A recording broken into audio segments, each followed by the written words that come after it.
I'm here with Richard Wilding, who is a Professor of Supply Chain Strategy at Cranfield University. Richard is fresh off the stage here at the Microlise Transport Conference, where he was discussing the language that we use and the culture in organisations in the transport industry when it comes to talking about workplace illnesses or injuries.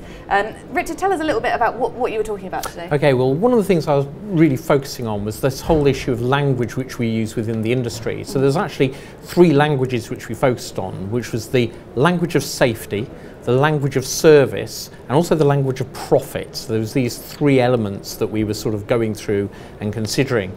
First one, of course, is the language of safety, and what that is really about is often we hear statistics. You know, we hear about these stats around things, but we have to make the stats live. Because if we're going to change our language, it changes the way we think.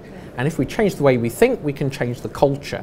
And some of the barriers that we've got in terms of actually implementing, you know, better safety culture, a better service culture, and a better understanding of, you know, how our decisions impact on profitability is really through the words we use and how we actually think about that. So really what I was trying to do is unpick some of that with regard to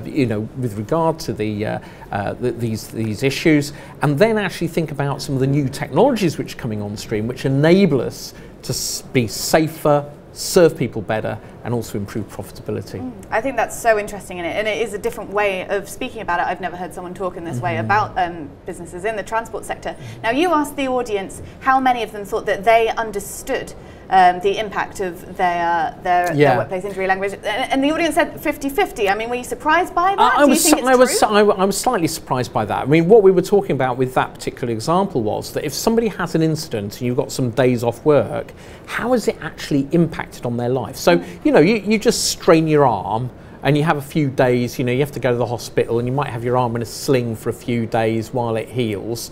Well, you know, what does that really mean? And you just think, oh, well, it's a bit of an inconvenience. But actually, you know, what we found in one company was that meant that somebody who just got a newly born child, they couldn't carry the baby. Yeah. So all of a sudden, you know, you've got a little baby, you can't carry it for a week or so because you've hurt yourself at work. Yeah.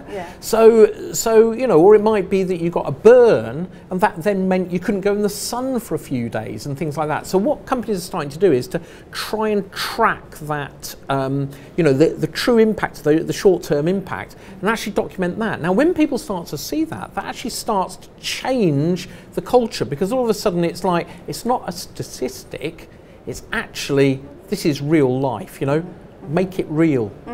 And to say that you need to change the culture of your business, that's quite a daunting prospect to a company. What is the starting point? Do you think looking at the words they're using is the place to start? I really think that, you know, if we start to actually think about, you know, the language which we use within the company, that helps in changing culture. Of course, cultural change is a very complex thing. And one of the definitions which I use on culture is what people do in the absence of instruction when they're under a bit of pressure. You know, how does your business act when nobody tells somebody what to do, but it's under a bit of pressure? Are they going to be safe? Are they going to serve customers better? Are they going to think through the profitability about what's actually going on? Yeah, absolutely. Well, thank you so much, Richard. It's been great chatting to you, and thank you for being at the conference. Thank you.